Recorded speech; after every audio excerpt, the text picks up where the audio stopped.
क्या सिरसा होंगे दिल्ली के नए सीएम? कौन है मनजिंदर सिंह सिरसा? पहली बार सिख बनेगा दिल्ली का सीएम।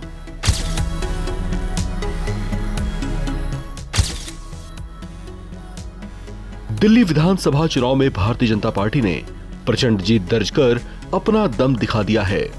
बीजेपी ने दिल्ली में जीत का यह स्वाद पूरे 27 सालों के बाद चखा है। इससे पहले बीजेपी ने 1993 में चुनाव फतह किया था। आम आदमी पार्टी को इस चुनाव में इतनी बुरी हार मिली है कि वो 22 सीटों पर ही सिमट कर रह गई।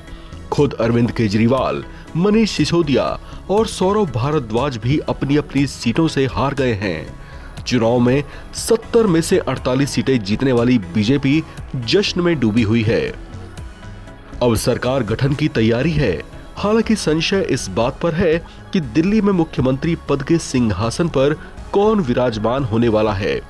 पार्टी सूत्रों की माने तो इस पद के लिए जिन कुछ नामों की चर्चा जोरदार है, उनमें मनजिंदर सिंह सिरसा का नाम भी शामिल है।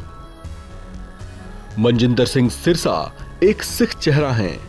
सिरसा पार्टी के प्रखर आवाज हैं और कई मुद्दों पर कई बार पार्टी का दमदार तरीके से बचाव करते रहे हैं। दिल्ली में बहुत बड़ी संख्या पंजाबी समुदाय के लोगों की भी है, जबकि आगे पंजाब का विधानसभा चुनाव भी होना है। ऐसे में सिरसा को सीएम बनाकर पार्टी आलाकमान कोई रणनीतिक कार्ड खेल सकती है।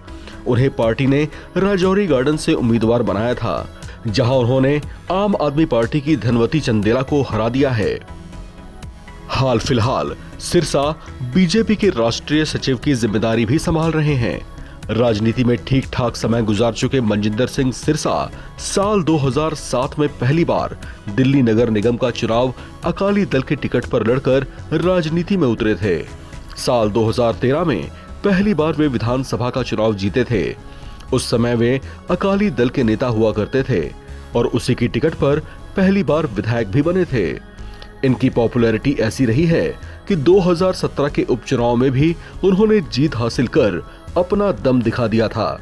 इसके बाद इन्होंने राजनीति में अपना ट्रैक बदला और अकाली दल छोड़कर बीजेपी में शामिल हो गए थे।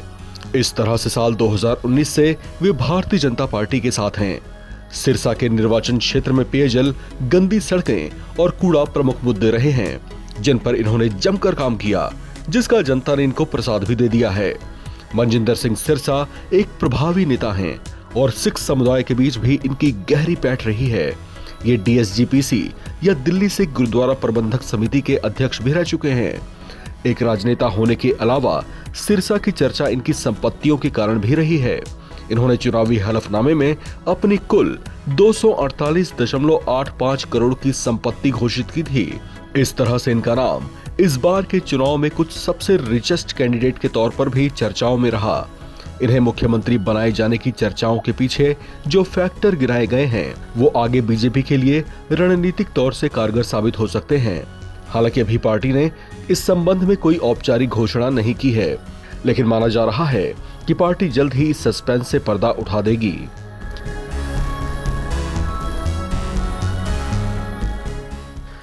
इस खबर में फिलहाल इतना ही। बाकी अपडेट्स के लिए आप बने रहें एनबीटी ऑनलाइन के साथ।